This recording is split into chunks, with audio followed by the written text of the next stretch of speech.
महाराष्ट्रातल्या 14 कोटी जनतेच्या वतीने आणि महाराष्ट्रातील 1 कोटी भारतीय जनता पार्टीच्या प्राथमिक सदस्यांनी आणि भारतीय जनता पार्टीच्या संघटनेने आज देवेंद्र फडणवीसजींचा मोठा सत्कार केला, सन्मान केला। कारण देवेंद्रजींनी विकसित महाराष्ट्राचा संकल्प केला आणि हा संकल्प पूर्ण करण्याकरता त्यांनी जे डावोसमध्ये 15 लाख कोटी रुपयाच्या वरचं इन्व्हेस्टमेंट महाराष्ट्रात आणलं। महाराष्ट्रातल्या सर्व विभागामध्ये मोठ्या प्रमाणावर गुंतवणूक आणली, त्याबद्दल भाजपा महाराष्ट्राने देवेंद्रजींचा सन्मान केला आहे, सत्कार केला आहे। सक्रिय सदस्य नोंदणीला आजपासून खरं तर सुरुवात झालेली आहे। पहिल्यांदा 5 जणांचं तुमचं सक्रिय सदस्य नोंदणी केलेली आहे, काय सांगाल, किती टार्गेट ठेवलं त्या? आज आम्ही माननीय देवेंद्रजी यांचा सक्रिय सदस्यांचा फॉर्म भरून घेतला, त्यांना सक्रिय सदस्यता आम्ही ग्रहण केली आहे। आज देवेंद्रजी पक्षाचे पहिले ॲक्टिव्ह मेंबर महाराष्ट्रातले झाले आहेत आणि महाराष्ट्रातल्या प्रत्येक बूथवर किमान 5 पदाधिकारी कार्यकर्त्यांनी सक्रिय सदस्य व्हावं, ॲक्टिव्ह मेंबरशिप घ्यावी, याकरता आम्ही अभियान सुरू केलं आहे। आणि मला विश्वास आहे की ज्या सदस्यांनी 1 कोटी सदस्यसंख्या केली त्यापैकी किमान 5 लाख कार्यकर्ते हे ॲक्टिव्ह मेंबरशिप सक्रिय सदस्यता घेतील आणि एक मोठा आमच्या पदाधिकाऱ्याचा संच निर्माण होईल।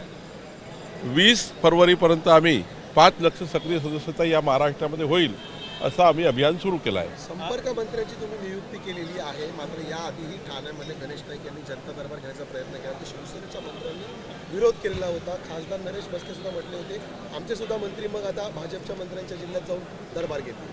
पुन्हा भारतीय जनता पार्टीच्या संघटना आणि सरकारमधला समन्वय करण्याकरता 17 जिल्ह्यामध्ये आम्ही आज संपर्क मंत्री जाहीर केले आहे आणि ही शिवसेनेलाही मुभा आहे, ही अजित पवार साहेबांनाही मुभा आहे।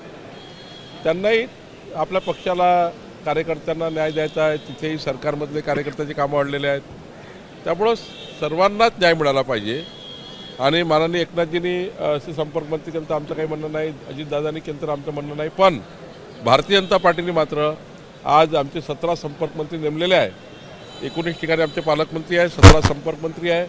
त्यामुळं निश्चितपणे एक या माध्यमातून जे महाराष्ट्र जनतेला जो सरकारकडून न्याय द्यायचा आहे तो आमचे संपर्क मंत्री येतील।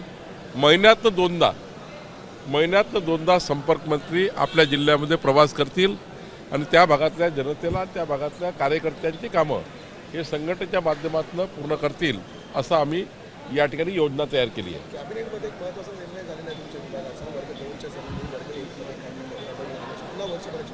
काल एक अत्यंत महत्त्वाचा निर्णय आम्ही घेतला की आता औद्योगिक क्षेत्रामधल्या ज्या जमिनी आहे त्या जमिनीला येण्याची गरज नाही, आता इंडस्ट्रीयल बेल्टमधल्या जमिनीला येण्याची गरज नाही आहे, हा निर्णय आम्ही घेतला। आणि आज ज्या वर्ग 2च्या जमिनी वर्ग 1 करायच्या आहेत त्याबद्दलही आम्ही निर्णय घेतला।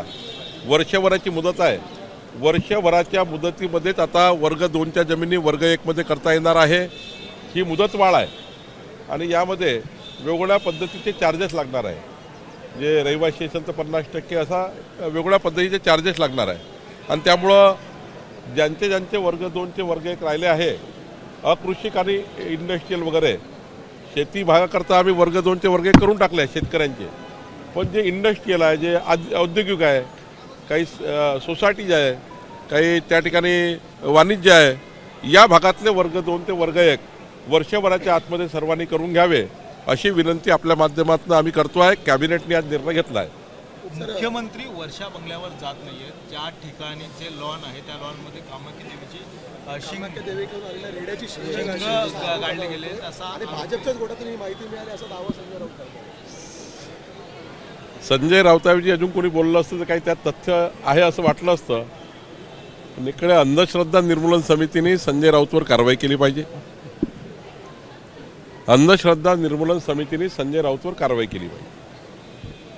राहिला प्रश्न दुसरा, देवेंद्रजींच्या विरुद्ध किती काळ्या जादू केल्या, कुणाची शिंग आणून गाडले, वर्षामध्ये नाही तर कुठेही सागरवर, तरी काही फरक पडत नाही। देवेंद्रजी हे कधी याच्यावर विश्वास ठेवत नाही, आम्ही विश्वास ठेवत नाही। आम्ही यातनं आमचा देवावर विश्वास आहे. देव देश धर्म कार्याकरता आम्ही काम करतो आहे. त्यामुळं आम्हाला या बाबीवर विश्वास नाही आहे. आणि त्यामुळं मला असं वाटतं हे जे सुरुवात केली या प्रकरणाची अंधश्रद्धा, यावर अंधश्रद्धा निर्मूलन समितीने किंवा त्या जे काही त्यांचे प्रमुख असतील त्यांनी गुन्हा दाखल केला पाहिजे संजय राऊतावर.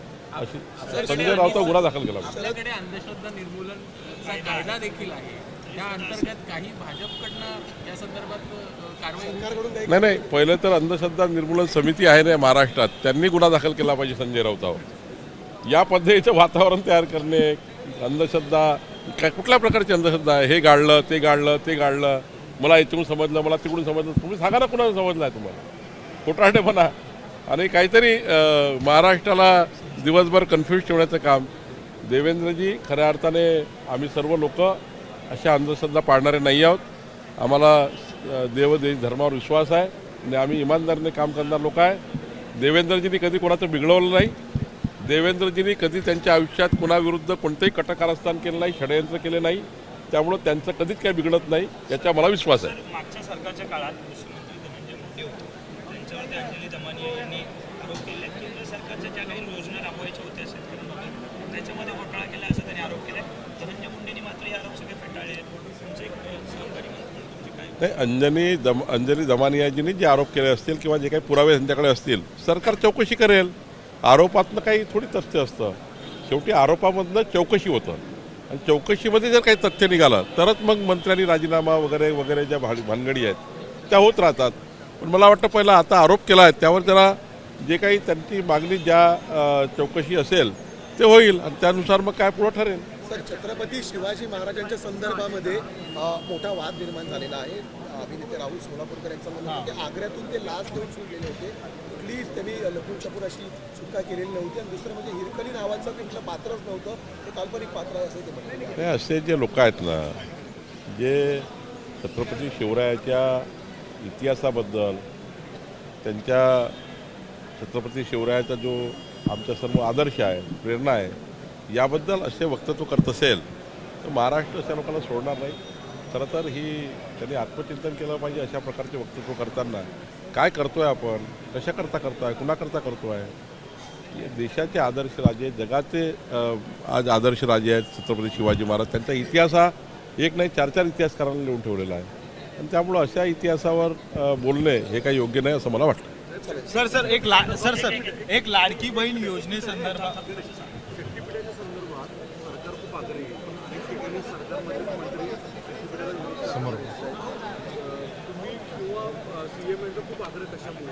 नाही, काही आग्रह कशामुळं नसतं, डेव्हलपमेंटचा प्रश्न आहे. या महाराष्ट्रात शक्तीपीठ मार्ग झाल्यानंतर जसं समृद्धी महामार्गामुळे चित्र पालटलं तसं एक रस्ता हा संपूर्ण परिसराचं संपूर्ण इन्फ्रास्ट्रक्चर बदलतं, संपूर्ण तिथले पॅरामीटर बदलतं. एक रस्ता बांधल्याने संपूर्ण व्यवस्था उभ्या होतात. त्या ठिकाणी मुंबईसारख्या शहराला जोडलं जातं, संपूर्ण महाराष्ट्र जोडला जातो. असे महामार्ग झाले पाहिजे. राहिला प्रश्न त्या महामार्गामुळे जे काही लोक विस्थापित होणार आहे त्यांना योग्य न्याय मिळाला पाहिजे का, तर मिळाला पाहिजे याकरता सरकारने काम केलं पाहिजे आणि सरकार तसं काम करेल. देवेंद्रजींनी समृद्धी महामार्गाचं निर्माण केलं तेव्हाही त्यांनी असा विरोध झाला होता, पण नंतर मात्र लोकांनी स्वतः जमिनी दिल्या. या ठिकाणी लोक समोर येतील असा मला विश्वास आहे. सर, लाडकी बहीण योजनेसंदर्भामध्ये ज्या 4 चाकी गाड्या आहेत त्या सगळ्या बाद होणार पॅरामीटर आणि यांच्यावर कारवाई देखील होणार आहे. नाही, मला वाटत नाही काही कारवाई वगैरे सरकार करेल. काही एवढा असा सरकार कठोर निर्णय घेणार नाही. पण माझी विनंती राहणाऱ्या ज्या लाडक्या बहिणींनी, आपल्याकडे थोड्या व्यवस्था चांगल्या आहेत, आपल्याकडे थोडे पैसे आहेत, अशा आमच्या लाडक्या बहिणींनी स्वतःहूनच सरेंडर केलं पाहिजे. जसं मोदींच्या विनंतीवरून लाखो सिलेंडर जे घेणारे लोक त्यांनी आपली सबसिडी सरेंडर केली, तसं लाडक्या बहिणींनी ज्यांना आता गरज नाही आहे, त्यांच्याकडे घर समृद्ध आहे, त्यांनी परस्परच मला वाटतं सरेंडर केलं तर बरं राहील. एबीपी माझा, उघडा डोळे बघा नीट.